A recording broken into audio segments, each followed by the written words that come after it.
Hello bachcho, let's read the question. The question says numerical taxonomy is likely to more reliable and stable information on the relationships of taxa for classification discuss. Question में हमें एक statement दिया है कि numerical taxonomy एक more reliable and stable information को provide करती है on the relationship of different taxa for classification of organisms. हमें इस statement को discuss करना है. इस question में हमारा key concept होगा numerical taxonomy. Key concept numerical taxonomy. Taxonomy होती है the study of classification and naming the organisms. और न्यूमेरिकल टैक्सोनॉमी में हम क्या करते हैं, ऑर्गेनिजम्स को क्लासिफाई करते हैं using mathematical and computerized methods. तो this is a method of classification using statistical and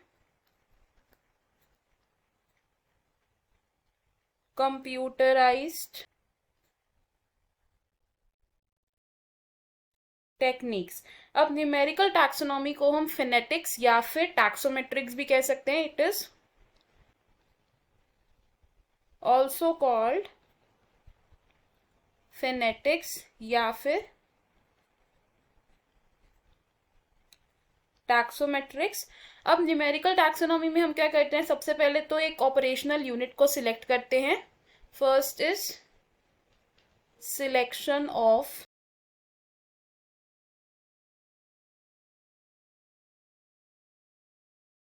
operational unit, यानी कि उस ग्रुप को सिलेक्ट करते हैं जिन्हें हमें क्लासिफाई करना है.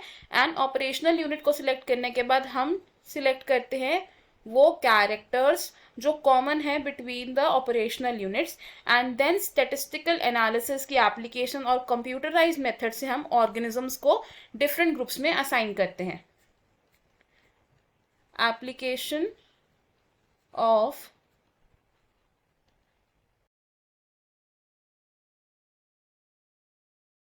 statistical analysis and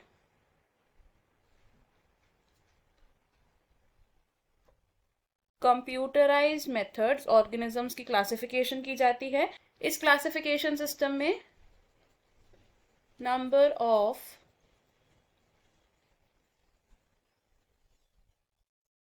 shared characters को कंसिडर किया जाता है. अब न्यूमेरिकल टैक्सोनॉमी एक न्यू मेथड है फॉर ऑर्गेनाइजिंग डेटा एंड इस मेथड को हम बोलते हैं एक stable and reliable method. Because इसमें हम कंप्यूटराइज मेथड्स को यूज कर रहे हैं तो हमारे पास there is less chances of errors. इस तरीके की टैक्सोनॉमी में हम फिनेटिक रिलेशनशिप्स को एनालाइज कर सकते हैं, यानी कि एवोल्यूशनरी रिलेशनशिप्स को ऑब्जर्व कर सकते हैं. फिनेटिक रिलेशनशिप्स को ऑब्जर्व कर सकते हैं.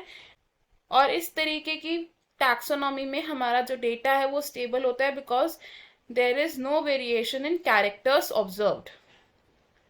No variation in characters observe. जिसका एक एग्जाम्पल हो सकता है कि सपोज एक प्लांट में अगर 5 पेटल्स है तो लंबे समय तक उसका ये कैरेक्टर चेंज नहीं होगा, उसमें 5 ही पेटल्स रहेंगे अनलेस एंड अनटिल कोई मेजर इवोल्यूशनरी चेंज आ जाता है. तो हमें हमारे क्वेश्चन का आंसर मिल गया. I hope you have understood it well. All the best. Thank you.